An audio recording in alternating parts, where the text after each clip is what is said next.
Onda, lo sapevate che il giusto equilibrio tra mente e corpo conducono Alessandra Rovida e Manuel Muttarini. Per le vostre richieste e per le vostre domande scrivete a ilmondodeisemplici-mail@gmail.com. Oggi proseguiamo il nostro discorso sugli emuntori e parleremo dell'emuntorio cutaneo. Dovete sapere che la pelle è un organo di protezione. Serve alla termoregolarizzazione come pure anche alla secrezione e anche all'escrezione e anche delle funzioni sensoriali. Infatti, nella pelle si distinguono tre strati che sono l'ipoderma, il derma e l'epidermide. Iniziamo con il primo strato, che è quello dell'ipoderma. Questo è lo strato profondo della pelle. È un tessuto, potremmo definirlo a maglie larghe, costituito principalmente da cellule adipose, nelle quali sono immagazzinate le riserve di grasso. Quando l'organismo e la pelle, naturalmente in particolare, non riesce più a eliminare i rifiuti, cosa fa? Cerca di metterli fuori circuito, come immagazzinandoli in tessuti di minore importanza. Uno di questi è appunto l'ipoderma. Questo accumulo di grassi e tossine nei liquidi organici dell'ipoderma è chiamato come cellulite. Ora vorrei aprire una piccola parentesi. Infatti, per eliminare questo strato, oltre a una corretta eliminazione, il linfodrenaggio è molto importante perché appunto aiuta a drenare tutte queste tossine. Proseguiamo. Il secondo strato è il derma. Nel derma invece si trovano le ghiandole sudoripare che agli effetti del drenaggio appunto ci interessano in modo particolare perché le ghiandole sebacee fanno appunto parte dell'epidermide, ma per semplificare andremo a trattarle nelle parti un po' più avanti. Comunque, all'interno di queste ghiandole posso dirvi che ci sono all'interno degli organi escretori e sono costruite sullo stesso modello dei nefroni dei reni che abbiamo parlato nella puntata precedente. Si possono addirittura paragonare a dei nefroni disseminati nella pelle. In breve cosa fanno? Esse filtrano il sangue ed espellono i rifiuti solubili attraverso i pori della pelle.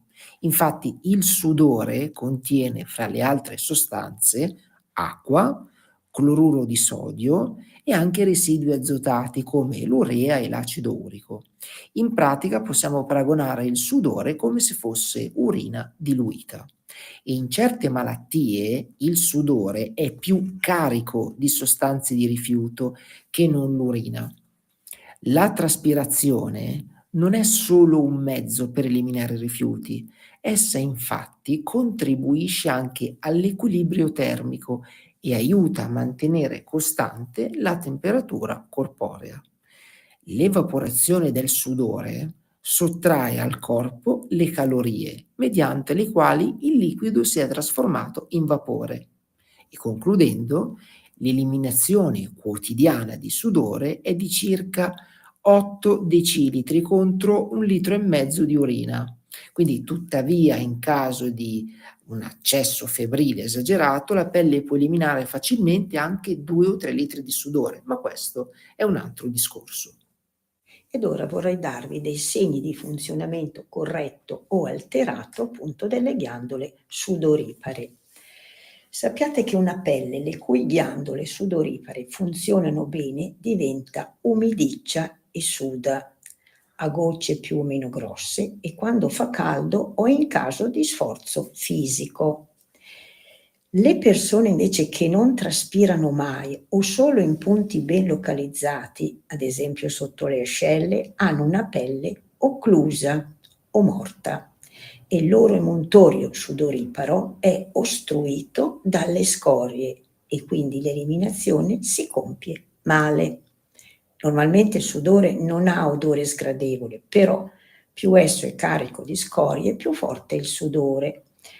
Questo non è in sé e per sé un cattivo segno, perché tutto sommato indica che le scorie escono.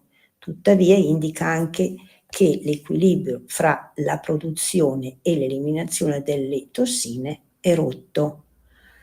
E quando l'eliminazione supera la capacità delle ghiandole sudoripare e queste si otturano o si irritano, possono comparire diversi problemi di pelle, pustole rosse con la puntura e che non si aprono, eczemi di ogni tipo, ma soprattutto urticarie, prurite, eccetera.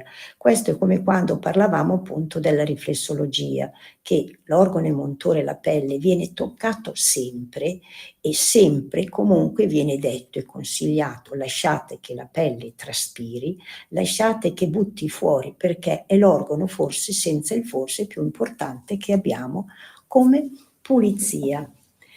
E parliamo delle ghiandole sebacee. Le ghiandole sebacee sono situate alla radice dei peli e sono in un numero addirittura di 300.000, pensate, e secernano fra l'altro un misto di sostanze grasse e materiali proteiche proveniente dai resti delle cellule secretrici. Questa secrezione grassa si chiama sebo, quante volte l'avrete sentito. Adesso vorrei darvi anche dei segni di funzionamento corretto o alterato delle ghiandole sebacee. Allora, che il compito del sebo è quello di lubrificare la pelle per renderla morbida. Quando la secrezione è insufficiente, la pelle diventa secca e si screpola. Quando invece è troppo copiosa, la pelle diventa grassa. La forfora è costituita da agglomerate di cellule morte, saldate tra loro dal sebo. Quando il canale escretore si ostruisce, si formano i puntini neri e quando oltre a ostruirsi si infiamma si ha l'acne, cioè i foruncoli. Anche le pustole della punta bianca sono da attribuirsi al cattivo funzionamento delle ghiandole sebacee, come pure gli eczemi umidi. Per il momento terminiamo qua, ma la settimana prossima andremo avanti e parleremo dell'epidermide, che è lo strato superficiale della pelle. Questo è un argomento molto importante che occorre prestare molta attenzione. Mi raccomando, qualora non vi fosse chiaro il discorso dei nefroni che abbiamo parlato all'inizio, potete sentire la puntata precedente. Questo è importante perché gli organi emuntori devono sempre funzionare bene per fare in modo di avere un corretto drenaggio. Quindi il corpo sta bene se noi abbiamo delle vie di fuga che funzionano bene, eliminando le tossine. Grazie come sempre per essere rimasti in nostra compagnia. L'appuntamento è per la settimana prossima. Per le vostre richieste e per le vostre domande scrivete a ilmondodeisemplici-mail@gmail.com. Avete ascoltato? Lo sapevate che?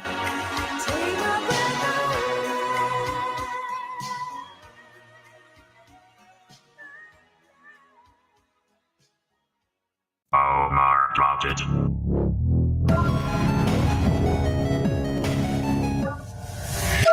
Bentrovati amici, oggi andiamo a parlare di non proprio una truffa, ma occorre prestare attenzione. Molti di voi ci hanno segnalato che utilizzano magari dei social dove vedono delle applicazioni, magari legati al ritocco fotografico o magari al make-up oppure magari all'intelligenza artificiale, ci premono sopra e leggono che è in abbonamento. Ebbene sì.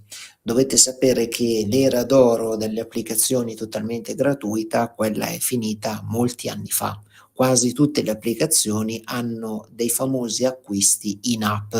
Cosa vuol dire? Vuol dire che voi scaricate gratuitamente l'applicazione, avete accesso a delle funzioni basilari, ma se volete qualcosa di più, naturalmente dovete pagare.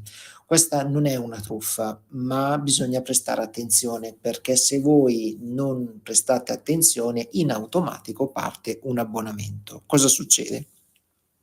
tutti i nostri smartphone hanno un qualcosa legato all'acquisto, che potrebbe essere un conto PayPal o altro. Se non prestate attenzione, la maggior parte di queste applicazioni, soprattutto quelle legate all'intelligenza artificiale, hanno un abbonamento che varia anche dagli 8 ai 12 € alla settimana. Quindi, qualora voi scaricaste qualcosa da TikTok, o da Instagram o da Facebook, prestate attenzione. Quindi cosa occorre fare?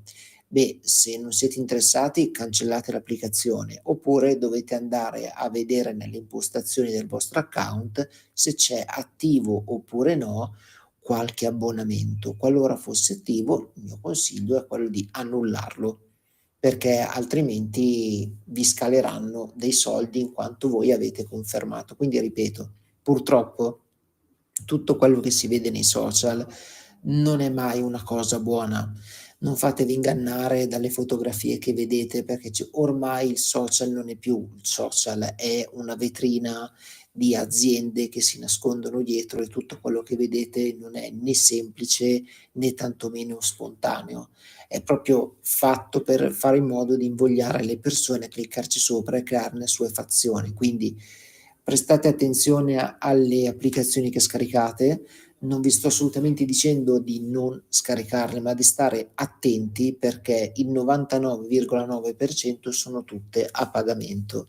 Quindi se volete magari un approccio all'intelligenza artificiale, potete utilizzare ChatGPT o Gemini o Copilot di Microsoft, ma prestate molta attenzione, perché su TikTok molto spesso si vedono dei trend con dei video molto belli, tipo la trasformazione della propria fotografia in un action figure, e poi si viene a scoprire che naturalmente sono tutti a pagamento. Quindi prestate sempre molta attenzione prima di prendere, anche se i vostri dispositivi sono attrezzati per darvi una conferma prima di sviluppare un abbonamento, però è sempre opportuno, magari ai più giovani, prestare attenzione.